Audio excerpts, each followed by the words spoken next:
mengenai materi tes ulasan buku dan karya ilmiah. Sebelumnya, izinkan kami untuk memperkenalkan diri. Saya Kamila Dudari sebagai moderator.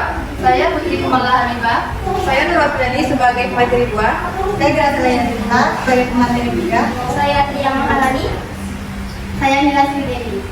Baiklah, langsung saja kita buka presentasi kami kali ini yang akan dimulai dari mengenai pengertian teks ulasan buku yang akan dijelaskan oleh teman kita Putri. Kepada Putri, silakan. Baik, yang pertama itu mengenai pengertian dari teks ulasan buku.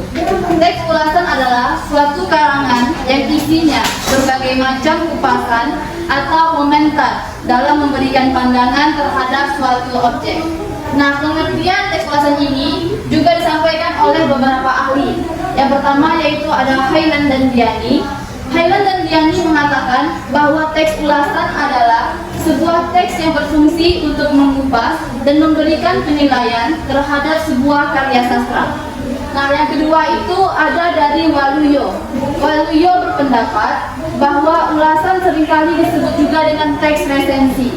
Nah, atau suatu teks yang di dalamnya berisi tentang suatu ulasan atau pertimbangan terhadap suatu karya sastra maupun buku. Baik, terima kasih kepada Putri. Setelah kita mengetahui apa itu pengertian dari teks ulasan, kita lanjut mengenai struktur-struktur atau bisa disebut dengan model dalam teks ulasan. Sebelumnya, kami akan membahas mengenai aspek penilaian teks ulasan, formulasi bahasanya, dan manfaat dari teks ulasan.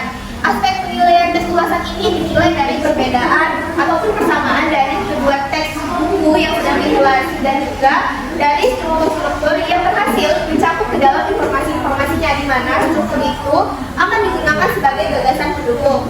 Selanjutnya yaitu mengenai formulasi bahasa. Baik, yaitu analisis formulasi bahasa, evaluasi. Unsur penilaian ataupun evaluasi dalam suatu ulasan buku terletak pada tahapan evaluasi. Nah, penilaian dapat muncul di tahapan kecuali tahapan identitas. Nah, menilai ataupun mengevaluasi adalah menyatakan pandangan, sikap ataupun posisi terhadap suatu yang dinilai. Manfaat tes ulasan buku antara lain. Kemudian, beberapa manfaat yang akan saya sampaikan. Yang pertama, menunjukkan pandangan atau penilaian penulis terhadap suatu karya. Yang kedua, menyajikan informasi menyeluruh tentang sebuah karya sastra. Dan yang terakhir, memberikan pertimbangan bagi pembaca sebelum memutuskan untuk membeli dan menikmati suatu karya. Kita lanjut ke poin PPT selanjutnya yaitu mengenai model dan struktur tes ulasan yang akan dijelaskan oleh Nurul. Pada Nurul, silakan. Dalam membuat tes ulasan, perlu memperhatikan struktur-strukturnya. Terdapat 5 poin struktur yang ada dalam teks ulasan. Yang pertama yaitu identitas. Berfungsi untuk memberikan deskripsi tentang deskripsi buku itu beserta ciri-cirinya. Ada format dari identitas pada teks ulasan, yaitu judul, penulis, penerbit, tahun penerbitan, hak cipta, jumlah halaman, bahasa yang digunakan, dan warna saku bukunya. Yang kedua yaitu orientasi. Orientasi berfungsi untuk menyatakan pendapat penulis tentang buku tersebut. Yang ketiga adalah tahapan tafsiran isi. Berfungsi untuk membuat penceritaan ulang buku, isi atau ringkasan buku. Yang keempat yaitu evaluasi, berfungsi untuk menilai karya yang diulas maupun buku yang diulas. Yang kelima adalah rangkuman evaluasi, berisi kesimpulan dan saran dari buku atau karya sastra tersebut. Baik, terima kasih kepada Nurul. Selanjutnya kita lanjutkan materi yang selanjutnya yaitu bagaimana sih cara pembuatan dari tes ulasan buku, di mana materi ini akan dijelaskan oleh Tia. Silakan. Baik, saya akan melanjutkan materi selanjutnya yaitu cara membuat teks ulasan buku. Seorang pengulas buku pada prinsipnya harus bersikap jujur, benar dan objektif dalam mengungkapkan pendapat pandangannya. Untuk menghadirkan ulasan yang baik dan sempurna diperlukan prosedur yang mengandung langkah-langkah yang operasional.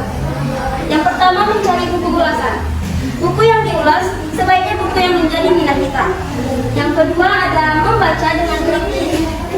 Sebelum membuat ulasan, perlu membaca dengan teliti dan kritis pada buku. Yang ketiga, membuat ringkasan. Ringkasan adalah menyatakan kembali isi buku yang sudah diberikan menyatakan kembali buku yang sudah dibaca dengan lebih singkat. Yang keempat ada menentukan kriteria penilaian, di mana kriteria dapat ditentukan berdasarkan cakupan isi buku yang diulas, kualitasnya, gaya penulisan, dan pokok-pokok yang menjadi perhatian khusus. Selanjutnya, membuat buku pembanding dan referensi untuk rujukan. Perbandingan yang dapat digunakan adalah buku-buku atau bahan-bahan sejenis yang sudah terbit sebelumnya, baik yang ditulis oleh orang lain maupun oleh penulis yang buku sedang diulas. Yang terakhir, menulis ulasan yang dimaksud. Dalam menulis ulasan buku, pengulas hendaknya berpegang pada struktur teks yang tahapan-tahapan yang menjadi kerangka. Terima kasih kepada Tia. Setelah kita mempelajari mengenai teks ulasan buku mulai dari strukturnya atau tekanan bahasa dan cara pembuatannya, kita masuki subbab yang selanjutnya yaitu mengenai penulisan karya ilmiah. Pertama, materi yang pertama yang akan dijelaskan akan disampaikan oleh Sheila. Pada Sheila dipersilakan. Kemudian, materi selanjutnya ada penulisan karya ilmiah. Karya ilmiah adalah karya tulis yang dibuat dengan prinsip-prinsip ilmiah berdasarkan data dan fakta yang didapat dari observasi. Ciri-cirinya yang pertama yaitu sistematis. Sistematis yaitu tersusun dengan pola yang baku. Yang kedua logis, yaitu isi dari suatu karya ilmiah yang dipahami dan dibenarkan oleh logika dan akal sehat. Kemudian ada objektif, yaitu berdasarkan teori bukan pandangan pribadi dari penulisnya. Yang terakhir ada faktual, yaitu karya ilmiah ditulis berdasarkan fakta bukan imajinasi dari penulis. Terima kasih kepada Sheila. Kita lanjutkan mengenai bagaimana teknik pembuatan dari karya ilmiah yang akan dijelaskan oleh Nila. Pada Nila dipersilakan.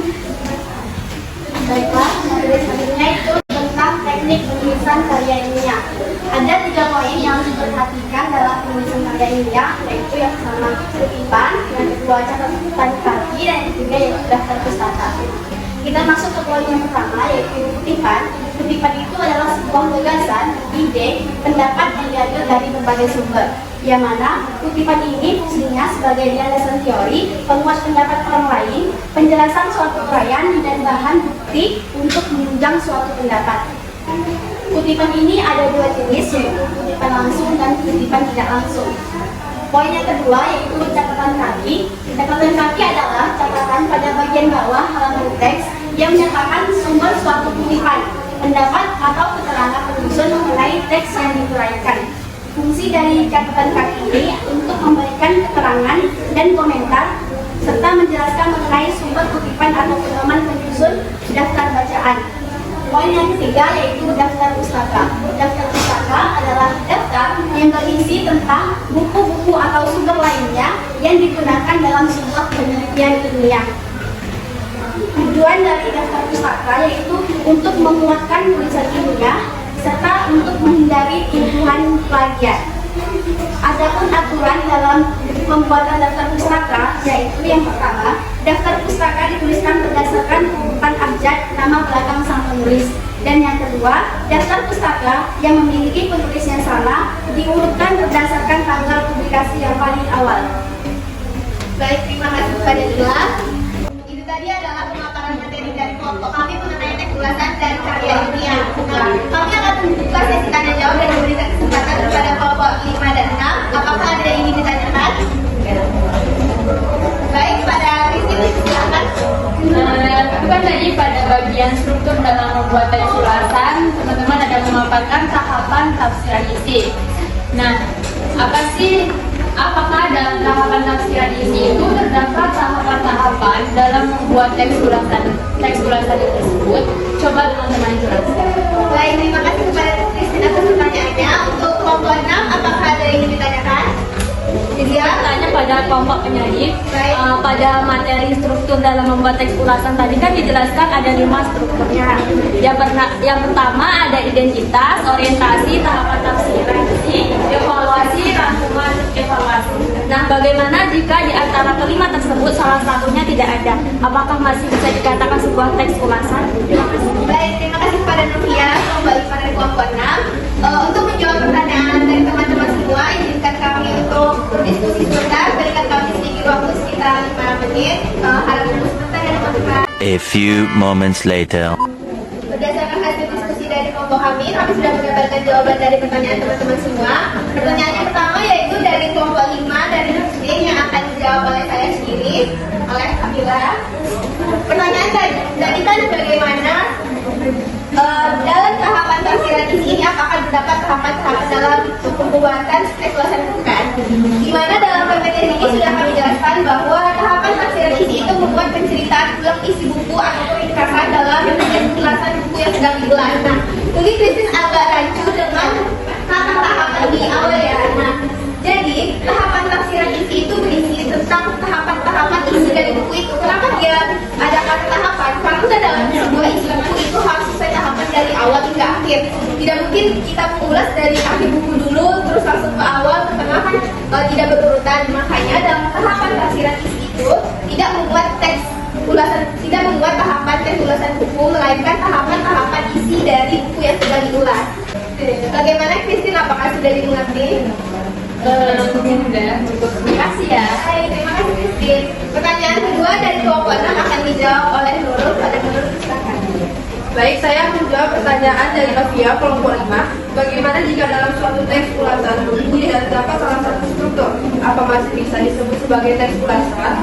Baik, teks ulasan jika tidak memiliki salah satu struktur bisa dikatakan teks ulasan, asalkan di dalam teks tersebut masih terkandung struktur evaluasi. Kenapa? Karena kan dari teks ulasan itu berfungsi untuk mereview atau mengulas suatu karya.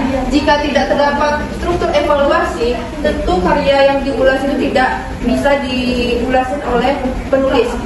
Bagaimana? Oh, berarti dapat disimpulkan bahwa dalam teks ulasan itu pasti terdapat sebuah evaluasi. Ya. Oke, terima kasih. Terima kasih atas pertanyaan-pertanyaan yang sudah teman-teman berikan. Selanjutnya sebelum kami menutup presentasi ini, ada kesimpulan materi yang akan dijelaskan oleh Putri.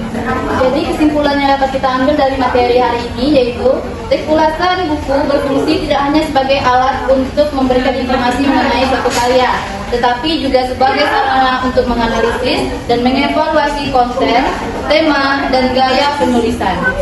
Melalui ulasan yang baik, pembaca dapat memperoleh wawasan yang lebih mendalam dan membuat keputusan yang lebih tepat dalam memilih buku untuk dibaca.